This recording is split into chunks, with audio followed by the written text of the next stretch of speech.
Et aujourd'hui, nous avons organisé une séance de projection publique du passage du Togo devant le Conseil des droits de l'homme dans le cadre de l'examen périodique universel. C'est au fait une revue de la situation des droits de l'homme dans tous les pays du monde entier. Et donc c'est un processus qui pour nous nous semble assez intéressant parce qu'il rétablit bien sûr la dimension de la justice universelle. C'est-à-dire que dans ce processus, tous les pays du monde entier sont évalués avec les mêmes critères et avec la même diplomatie qui s'impose. Et donc le Togo, comme d'autres pays de la planète, a été programmé pour passer et présenter son rapport aujourd'hui. Et donc la présentation du rapport n'est qu'une étape dans le long processus qu'est l'examen périodique universel. Donc avant cela, il y a eu la soumission de plusieurs rapports devant le Conseil des droits de l'homme, notamment les rapports des ONG qu'on appelle rapports alternatifs, mais aussi les rapports d'autres parties, que ce soit des institutions des Nations Unies ou du pays. Et donc on exige et on demande au pays de pouvoir adopter un processus participatif en vue que les recommandations puissent refléter l'actualité et le besoin de la population en matière des droits humains. Et donc aujourd'hui, le Togo a présenté, les pays ont pu faire leurs commentaires et donner leurs recommandations. Le Togo n'est pas obligé d'accepter toutes les recommandations que ces pays-là vont formuler. Le Togo prendra le temps de pouvoir étudier ou de pouvoir sur le champ dire oui, nous sommes pour telle recommandation, nous notons une autre recommandation, mais la formule réelle c'est on note une recommandation, on ne dit pas on rejette. Et donc noter une recommandation ne veut pas dire que l'État ne veut pas ou ne doit pas prendre des mesures en vue de s'y conformer. Et donc ça voudrait dire que vu les priorités ou les capacités du pays, les autorités s'engagent à pouvoir mettre en œuvre un certain nombre de recommandations. Pour exemple, en 2011, le Togo avait reçu 133 recommandations et avait noté les autres recommandations. Mais les pays qui interviennent actuellement lors de la projection interviennent sur tous les sujets. Et donc, à partir des rapports que ces pays-là ont dans leurs mains.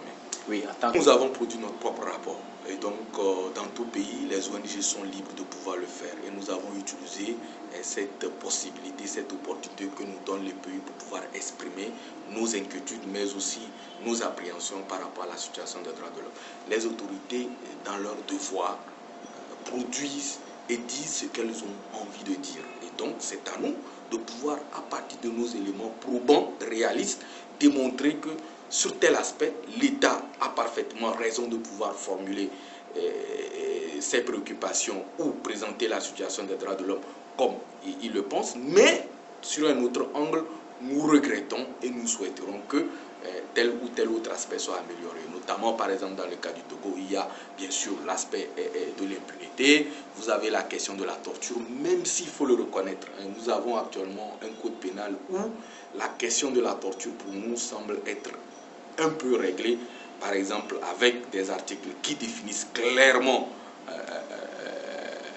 la torture et criminalisent l'acte de torture, puis rend imprescriptible la torture. Et pourtant, il faudrait maintenant voir dans les faits si cela va s'appliquer. Et donc, cela va exiger de l'État togolais de déployer assez de capacités pour que les personnes en charge d'application des lois puissent être au parfum de la loi et prendre les mesures idoines au cas où ce genre d'acte venait à se poser. Et puis, récemment, dans le même processus, vous avez vu un peu les projets de loi en cascade qui sont tombés, notamment un projet de loi tentant de modifier la loi 1901 sur la liberté d'association.